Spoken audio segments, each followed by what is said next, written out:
Hello बच्चों, आपका फिर से एक बार आज के इस वीडियो में स्वागत है।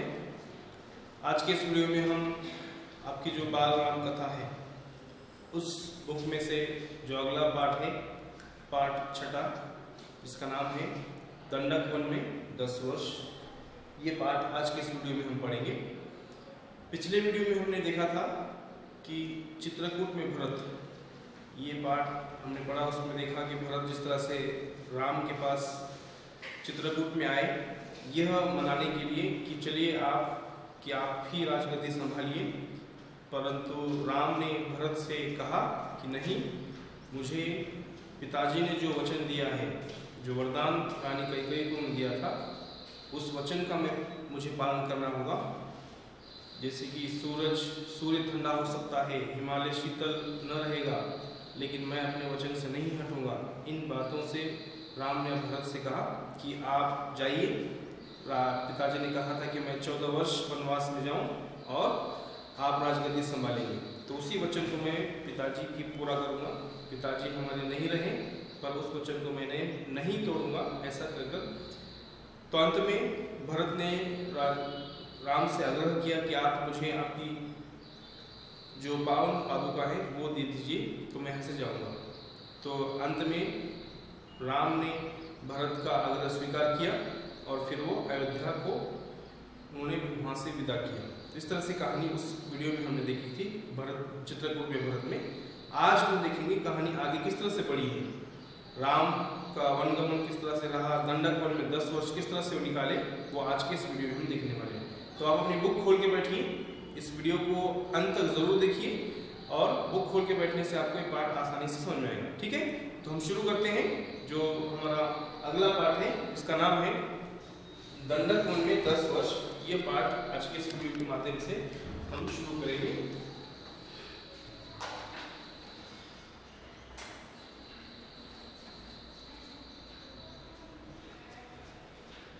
दंडक वन में 10 वर्ष किस तरह से राम ने बिताए वो इसमें हम देखेंगे। तो भरत अयोध्या लौट चुके थे, नगरवासी भी सेना धूल उड़ाती हुई वापस जा चुकी थी। कोलाहल थम गया था, जो कोलाहल था, जो शोर था, वो थम गया था, क्योंकि सब सेना वहां से जा चुकी थी। 2 दिन बाद चित्रकूट की परिचित शांति लौट आई थी। पक्षियों की चहचहाहट फिर सुनाई पड़ने लगी थी। हिरन कुलाचे भरते हुए बाहर निकल आए थे। राम पर्णकुटी के बाहर एक शिलाखंड पर बैठे थे, एकदम अकेले, विचारमग्न, कुछ सोचते हुए। चित्रकूट अयोध्या से केवल 4 दिन की दूरी पर था। लोगों का आना जाना लगा रहता, वे प्रश्न पूछते, राय मांगते, यह राजकाज में हस्तक्षेप की तरह होता। चित्रकूट सुंदर सुरम्य था, शांत था, पर राम वहां से दूर चले जाना चाहते थे। उन्होंने मन बना लिया चित्रकूट में न रहने का।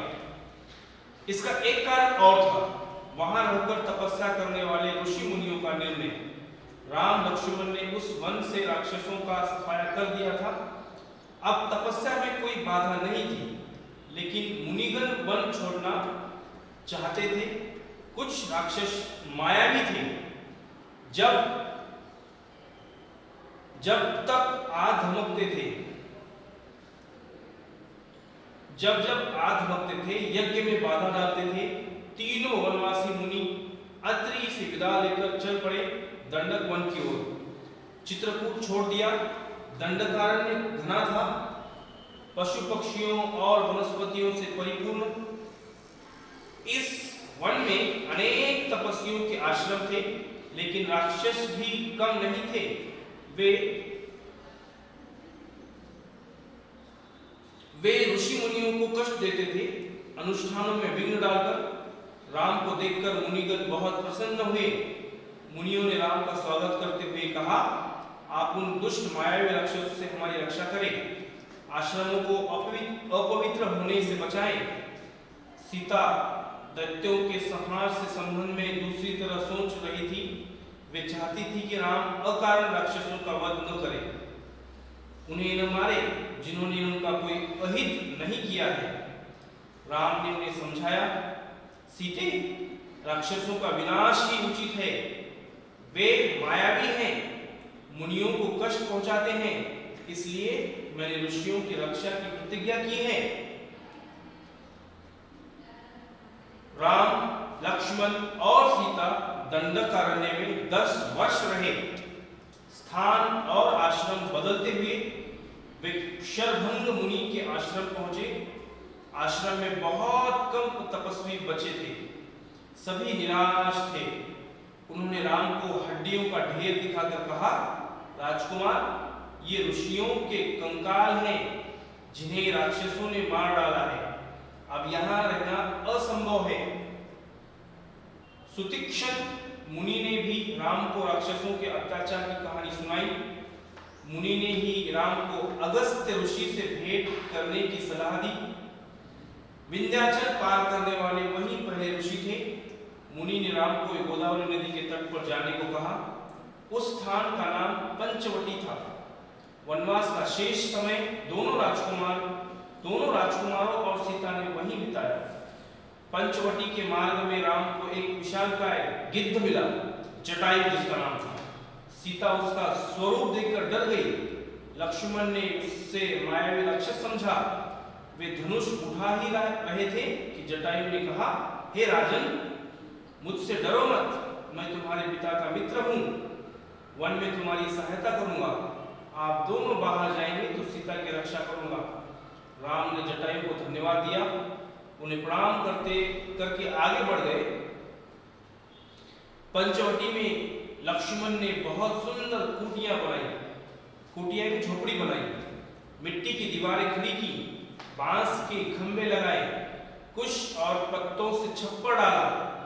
कुटिया ने उस मनोरम पंचवटी को और सुंदर बना दिया। कुटी के आसपास पुष्प लताएं भी थी। हिरन घूमते थे, मोर नाचते थे। इस बीच राम राक्षसों का निरंतर संहार करते रहे। वे जब भी आश्रमों पर आक्रमण करते, राम लक्ष्मण उन्हें मार देते। उन्होंने सीता को पकड़ लेने वाले राक्षस विराट को मारा।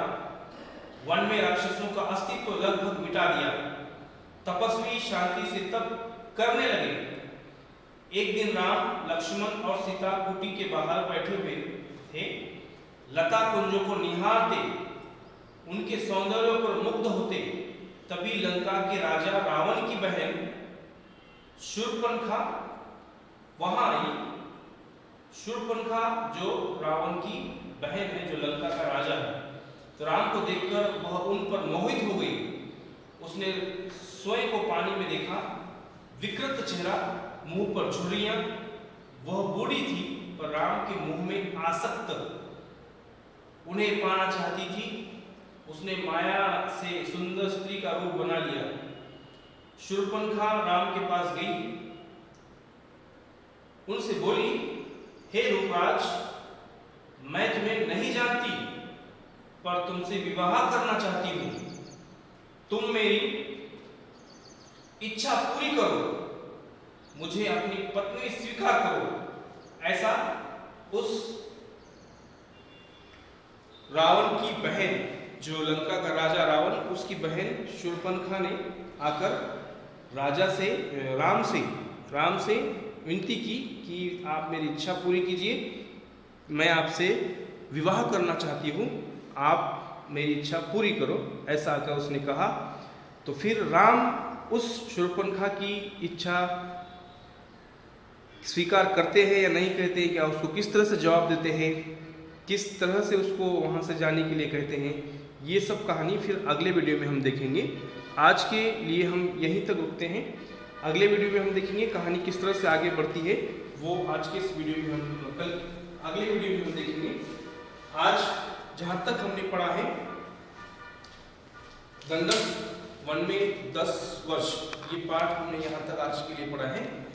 अगले वीडियो में हम देखेंगे कि जो शूर्पणखा है, जो रावण की बहन है, वो आकर राम से कह रही है कि आप मेरी इच्छा पूरी कीजिए, मेरी इच्छा है कि मुझे आपसे विवाह करना है। तो राम उसे किस तरह से जवाब देते हैं, उसकी जो इच्छा है पूरी करते हैं या नहीं करते हैं, उसको हमसे किस तरह से विदा करते हैं, वो हम अगले वीडियो में जानेंगे। तो आज जहाँ तक हमने पढ़ा है उसे एक बार ध्यान से फिर से पढ़िए और पढ़ने के बाद फिर जिस तरह से कहानी आगे बढ़ेगी वो हम अगले वीडियो में देखेंगे। ठीक है, तो इसी आशा से आज हम यही रुकते हैं। अगले वीडियो में जल्द मिलेंगे, तब तक के लिए धन्यवाद।